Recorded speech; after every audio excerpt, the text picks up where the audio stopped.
Will and Al. We're back again. I've got coffee.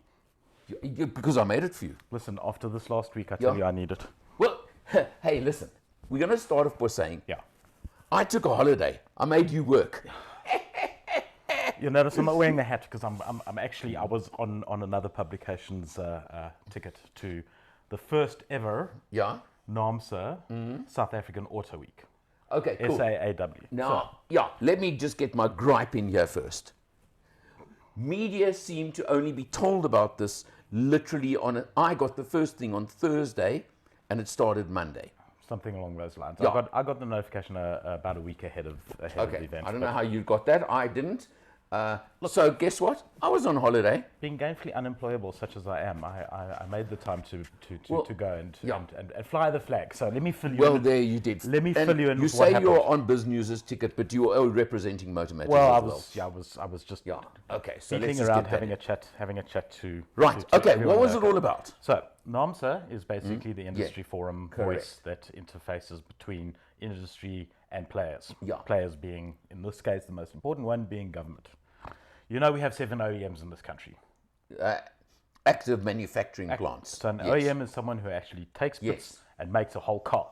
It doesn't take a kit and assemble a car from that, which is the semi-knockdown versions. These are complete knockdown versions. There was a whole bunch of parts in a pile, and you put it all together. And hopefully with a car. large amount of local content, which has always been the most important point. We'll get to that if we have a chance. I've got a lot to cover. So we have Toyota, Ford, right, Merck, BM, VW, Nissan, and Isuzu. Okay. 7 of them, right? I'm sure Bike would like to be put onto that list. Well, they're not yet, but we'll talk about them. Am I right there? We'll talk about them coming on board possibly later. Right. So we have 7 OEMs. Together, they represent just under 5% of GDP of this country. Okay. That's 5%. massive. R1 in every 20 Comes stems from this industry. Okay, so it is chunky. It is important. I mean, I don't suppose they threw it. I'm going to ask you, but I don't suppose they threw. What's mining these days of the GDP? I don't know. In the old days, I confess it I was don't know. it was up 20%. I will look it up. I bet you it's in the same range. It's probably in the same range. So what's important to take away from that is that, the motoring manufacturing industry in South Africa is big, right? It didn't get there overnight. Okay, This has just before you go a step further, how many people are employed by the industry? This has been decades in the making. Yeah. Right. Currently, as of where we are now, direct employment is over 30,000 jobs. Okay, that's direct Just in by the the factories. OEMs themselves, correct. Okay, and then the other 100,000 or more jobs that supply the factories directly. Goes up to over 105,000. Okay, so there we go. The greater industry, all in, we're talking 500,000 jobs. So we're talking chunky, right? We're talking. If you go on that figure I've been quoted of between 5 and 7 mouths fed per job created, yes. we are talking between 2.5 and 3.5 million mouths being fed by the motor industry. We're talking a lot. We're talking a lot. Yeah. Okay. So this didn't happen overnight, as I was saying. It's been decades in the correct. process. Yeah. And it's a team effort. I want to emphasize the team part here. Okay, now that's where NAAMSA as a body comes in. You have to have an enabling environment which is provided by government. That's the playing field. And you have to have then the players and the games. And the rules of the game are clearly understood by everybody. Now, those rules are not made only up by government in South Africa. They're made up by the OEMs themselves, who are the parent bodies to our current OEMs, the ones with the money, the checkbooks that write it and say, okay, build your plant here, and please report to us how much money you made. Like the $1 billion that Ford has just invested. Yeah, right. Yeah. So there's the whole concept of this game that we play, all right? And over the last 2 decades, we've made a huge amount of progress. We are successful. We are world class. We export our cars to Europe, the most finicky market of the lot, right? Well, just all the 7 that are manufacturing in South Africa. Yes. Right. What did they quote you a percentage of their annual production that's exported? Yes, and about half of it goes to Europe direct. Okay, and the rest goes to the whole of Africa. And this is where we have the problem. So out of the 6 of the 7 CEOs of the OEMs that I spoke to, the only one I missed was Mr. Mike Whitfield. I'll get to you, Mike, coming. The message from each of them was absolutely the same. Yeah. They are all deeply, deeply concerned. And they are deeply concerned because the game we're playing has not only changed fields, all the rules have changed completely. And what's being inflicted on us is the fact that post-2030, post-2035 in some European countries, there will be no more games playable by the old rules. The ICE engines that we make, the internal combustion engines that we make, is a total ban. Okay, I'm going to Gone. say to you now, Alan's opinion. Wait. Hang on. Alan's opinion, All right. those total bans will not happen by 2030 or 2035. They already- are going to extend. No. They are going to push it out. They are already legislated. It is a hard... I'm giving you an opinion. I'm telling you, Not going to happen. your opinion is wrong. So if you speak to the CEOs of the OEMs, they will tell you it is a hard line. Even if it isn't, they have to go on the assumption that that's what's going to be happening. It's going to happen. I just think the deadlines are ridiculous at the moment, and the timelines to me are absurd. I see the timelines being pushed out. It's going to happen. It's going to come. No, you're in entirely the wrong space because it's already happening. So, and this is the problem. The entire enabling environment under which new energy vehicles needs to be established just doesn't exist in South Africa. Well, it hasn't yet, yeah. You can buy an electric car today, right? So those playing fields and that game is already being played elsewhere in the world. That doesn't happen overnight. To build a new electric vehicle or a new energy vehicle plant is something that takes years to plan and years to execute. So we're talking 5 years minimum from the time you get the green light to say, okay, we're going to build an NEV plant before you actually roll off the floor. Okay, but now hang on. So we are 5 years behind. The guys are already producing electric vehicles. NEV, what about hybrid?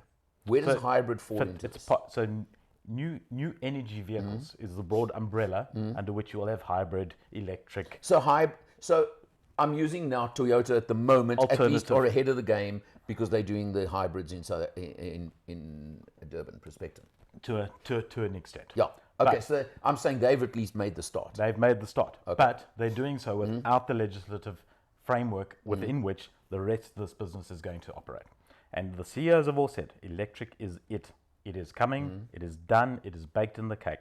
And if we do not have our framework in place for manufacture of EVs in South Africa, in 10 years' time, we will not have an industry manufacturing cars in this country.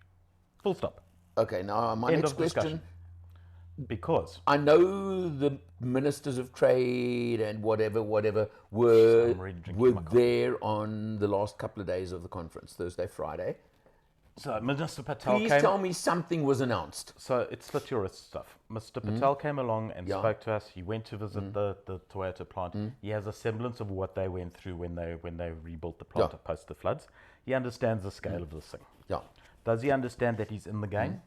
He hasn't a clue. He doesn't understand how badly the game has changed, how rapidly it's changed, what the new rules need to be, and what he needs to do to make this happen. That was the impression I got from his speech.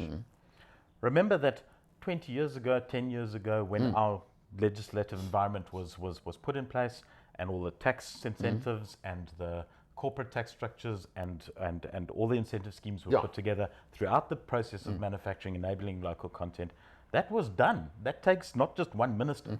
That takes an entire department, an entire team. That happens. The minister needs to say, okay, team, go ahead. Yeah. He is already over a year late on the white paper. So you have a green paper that then turns to a white paper. We have a green paper. It hasn't been turned to a white paper yet. Well, at this rate, the white paper is going to turn green from mold and decay. Dust. And this is the problem. The acceleration and the speed at which the industry is changing is leaving us behind. And that message is not getting through to government. And every single CEO I spoke to had the same comment. We need. Without, it cannot happen. Because if Mr. Kirby from Toyota goes to Japan and says to them, listen, guys, we're going to build this plant here, all the plans for it, done, dusted thing, and the board in Japan says, And where does your government say it's legal for you to do this? Where are the incentives, the tax frames? And he says, well, we don't know yet. Look, They're going to fire him on the spot. The incentives as well, and I'm not sure how this relates to everything you've been saying now, but the tax on importing EVs at the moment. Well, it all goes down to the fact that what's it, 120% on No, an no, EV, no, no, but no. it's No, well, no, it's much. Well, no, sorry, it's 7% more than it is on an ICE combustion. Yeah, okay. on But now, do you know, for vehicle. example, I don't know, I'm sure it's been quoted to you, in Israel, for example, Yes. now there's no manufacturing in Israel, every car is imported, right?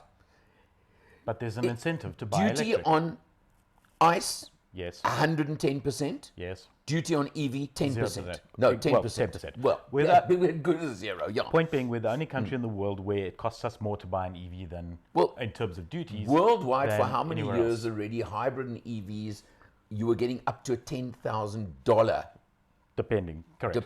so, break on those cars. So, and that's been for what, 10 years already? Remember where we said we were exporting half our vehicles to Europe, right? So in 2030, let's say hard line, you have a different opinion. I think 2030 is it. That disappears, right?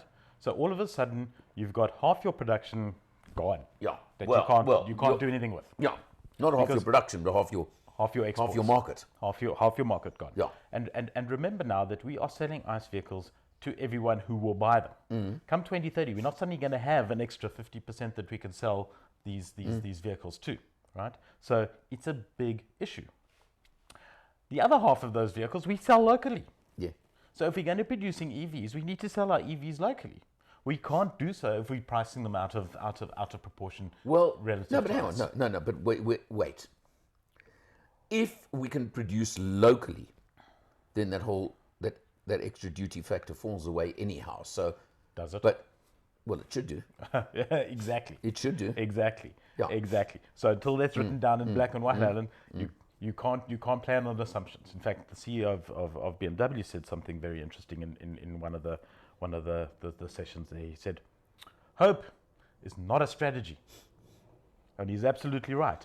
And at this particular point in time, it seems to me that the CEOs are clinging to the hope that government will get its act together. The point of the matter is that I think that if government gets their head around this and understands that they are part of the team, we have got an enviable track record in terms of being able to manufacture cars in this country. Well, as you said, And we've we supplied to Europe. We can do it again. Basically, every market in Europe has now accepted South African assembled Yes. cars, right? Yes. Go back 10, 15 years, when the first, and I'm not picking on, but when the first Golf contract was done to supply to the UK and Europe, do you know that there was a big thing? Oh, those are the ones made in South Africa. We don't want them. Yeah. And the first batch, I think, was a total failure. I'm going back away. Yeah, and yeah. I'm not saying there was anything wrong with the cars. There was this perception in the market there that you didn't want to touch. Where was this African-built one car. assembled? Yeah. And like, especially the used car value, if the car was on the used car market after 2-3 years, you had to go into where it was assembled. And there was a difference in the value.